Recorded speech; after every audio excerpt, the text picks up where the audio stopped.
Don Winslow's Cartel trilogy is Sicario meets The Godfather, mixed with Michael Mann's Heat. Winslow's crime saga spans decades. The three novels offer a fictional retelling of the U.S. war on drugs and the corresponding evolution of the cartels in Mexico. At the core of the story, one character's rise to power as a drug lord, and a DEA agent's crusade to stop him. Starting with 2005's The Power of the Dog, and continuing in two sequels, The Cartel and The Border, Don Winslow makes high-octane drama out of the tragedy wrought by the drug war. The books are deeply researched, their characters and plot details often rooted in fact, but Winslow applies the calculus of the page-turner to the story. Like Sicario, a movie the novel trilogy shares a lot of DNA with, as realistic and true story-esque as Power of the Dog and its sequels can be, in the end, they prove themselves as action thrillers. Though the Cartel trilogy is primarily set in Mexico, Winslow isn't afraid to go anywhere and everywhere the drug trade touches. The novels are stuffed with memorable characters, most of whom tend to be one turn of the page away from meeting a grisly fate. At the heart of the story, though, are two characters. Art Keller, a DEA agent, and Adán Barrera.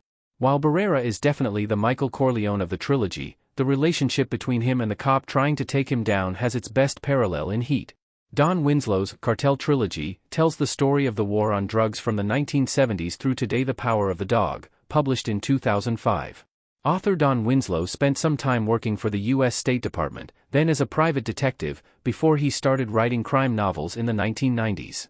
He wrote and published 8 novels between 91 and 99. His 9th book, The Power of the Dog, came in 2005 after a 6-year hiatus. It represented an evolution of the style Winslow had cultivated in his earlier novels, but with a much more audacious scope. The novel starts in the 1970s as the war on drugs is just beginning. At first, Adán Barrera's Tío, Don Miguel Angel Barrera, is the top crime lord in Mexico. He is a clear riff on the Godfather's Vito Corleone, though he proves to be more ruthless, more amoral, and ultimately, more hedonistic than Don Vito. Like with Michael Corleone, it's not immediately clear that Adán will be his successor, but eventually he reaches even greater heights than his uncle. Adán's ascent is complicated by his relationship with a young, idealistic Arturo, Art Keller, a half-Mexican DEA agent who gets embroiled in the drug war. Though they start as friends, a point-of-no-return moment makes them bitter enemies. The Power of the Dog charts the next 20 years as Keller spends his life chasing, and also being targeted by, Adán and his sicarios, or gunmen.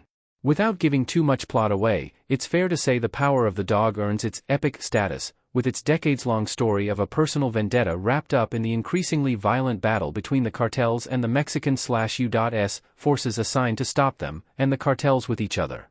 With the novel, Don Winslow proved himself a master at subverting expectations, flipping the script on readers repeatedly along the way to an extremely satisfying action climax. Yet the book leaves plenty of threads hanging, which Winslow would pick up a decade later. The Cartel trilogy is pulse-pounding action based on real-world horror stories of the drug war. The Cartel, published in 2015.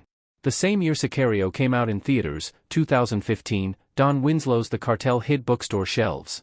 The Cartel picks up where The Power of the Dog left off. It continues the story of Adán Barrera and Art Keller's blood feud, but it also widens the scope of Winslow's ongoing drug war epic even further.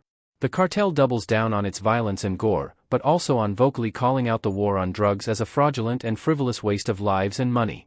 Beyond Barrera and Keller, The Power of the Dog featured Irish hitmen, Italian gangsters, California sex workers, and more memorable characters.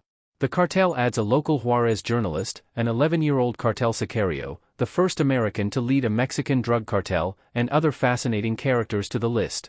The Cartel also further refines how Winslow writes violence.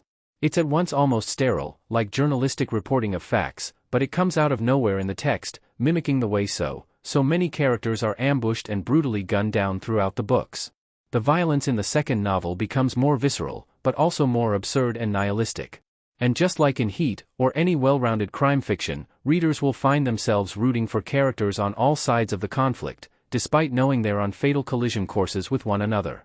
Winslow's Cartel trilogy is a sprawling masterpiece that demystifies the drug war's brutality. The Border, published in 2019. Don Winslow followed up The Cartel with The Border in 2019. The final Cartel trilogy novel was critically praised at the time of its release, but some reader reviews suggest it was a letdown after the all-gas, no-brakes energy of Power of the Dog and The Cartel. Even if that's the case, that would make it the Godfather 3 of the series. Readers will have to find out for themselves how satisfying the conclusion of Art Keller and Adán Barrera's 40-plus-year feud is. But one way or the other, it's a must-read, because readers will want more after The Cartel, and they won't be able to leave the trilogy unfinished.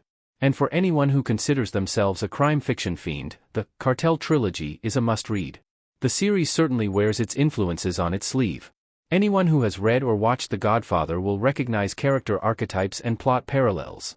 Anyone itching for more of the De Niro/Pacino dynamic in Heat will have plenty of love. And the similarities to Sicario, as well as the series Narcos, are immediate. Yet Don Winslow's novels also distinguish themselves from each of these predecessors, and carves out its own empire in the crowded field of all-time great criminal masterpieces.